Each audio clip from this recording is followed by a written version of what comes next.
Hello. Welcome to our series. We are assembling a 2.6i engine for a microbus VW. So let's briefly talk about the setup of the engine. The engine has 5 cylinders, and and if you sum up the displacement, it becomes 2.6i. So it has 2 valves on each cylinder, so in total 10 valves. So one is the intake, and then the other one is the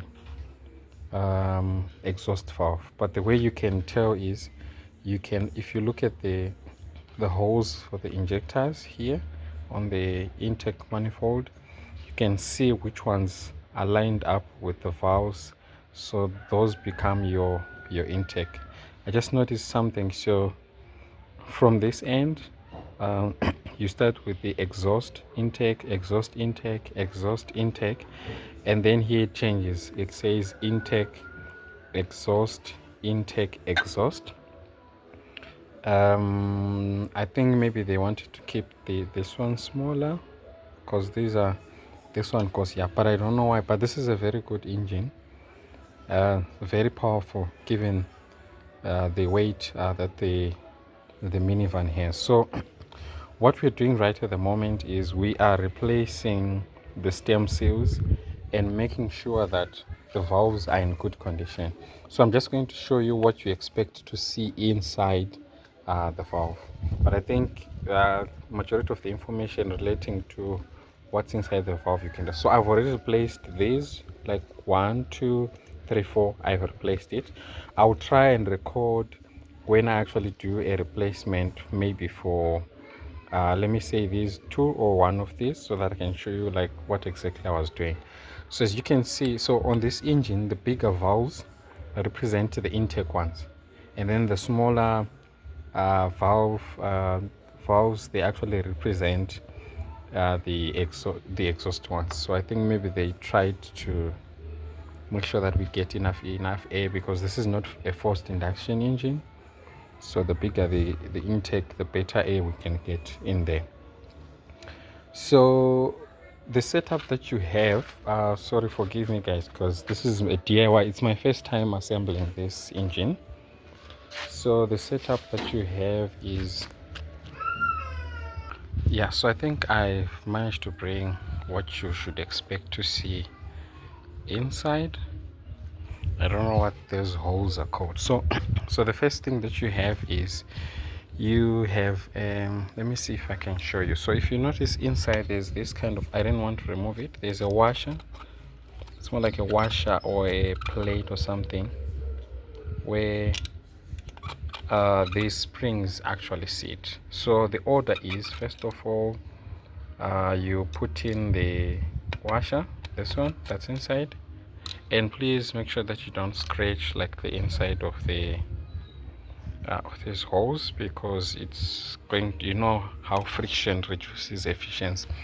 So the idea is, you have this valve which goes underneath and comes out from this end. So maybe if I can demonstrate it. So it actually goes and then comes out from in here. That's what happens. But normally what we must do first, we must fit what is called a stem seal valve. I don't know if it's the correct name, but it's kind of a seal. So this seal, what it does, it goes in here, and what it does is, normally on top of this, there's normally oil from the, I think, the rockers and so on, and the camshaft. So here, this part normally is, when the valve is open, it's normally part of the engine, so we don't want oil seeping through and getting bent, which, as you can see by the color of this valve, that there was some oil being bent. So yeah, the role is to make sure, as you can see right now, it's a bit stiff, so that means it can't squeeze enough oil and remove it. And as you can see, it doesn't have a spring. So this is the one that I removed. Normally a new one, or the one that is in good condition, must look like this. I don't know if you can see that. So you see there's a little spring that goes right on there. So what we're going to do now, we're going to be fitting that. So once you fit that, so this engine has 2 springs. I'm not so sure what other engines have, but for this one it actually has 2 springs. So there's a smaller spring and then there's a bigger one. So what then happens is you then put this last one, which I don't know what it is, but it kind of holds the spring against this. So now when you then put this, you have to compress the spring, so make sure that the valve is on, and then you install these things, and then the way it is, it's supposed to clip and it will never go off, right? So one of the other things I wanted to share with you, like the most challenging part of doing this is having to compress these springs and remove these items. I don't know what they are, their name, but I'll try and Google them. Maybe I'll share them and I'll include them in the description of the video. So when you compress it, so now what happens is, so normally you want to compress it so that you, with something that still gives you access to the valve. It's to the valve. I don't know what valve rod or something. This, yeah. So this part, so that you should be, now you want to install this. Once you push it, you want to install. Let me show you. Hope I can do it. Yeah. So you want to say, after you install, it looks like this, right? So the challenge is, those tools, I don't think they are readily available in my market, so I had to improvise. So I had to get so this is a spanner for a City Golf, a 1.4i that I used to have, a 17 spanner. So I had to cut the handle, and then what I did, I had to make this kind of design. So what it does is, when I then, so I'm going to tell you as well how am I compressing this. So what I do is I compress the springs to go down like this, and then when it's almost like this, it then gives me access to actually let's say I've compressed it, you can say I have access to those grooves. Now what I can do is then I can come and then fit those fittings, and then when I leave it up, everything works fine. So the way I am compressing this thing is, I don't recommend this, but you have no option, you can do it. But normally it's easier to work on the head if you have removed the exhaust manifold and intake manifold, but I didn't want to risk do that because I'm not a professional. So I'm trying to keep what's working there and only fix what's not working. So I don't want to create a lot of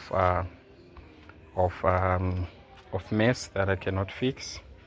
Yeah, it happens a lot where if you are doing your first fix for something that you've never done before, the high chances that you mess up things. So it's good not to touch things that are already working.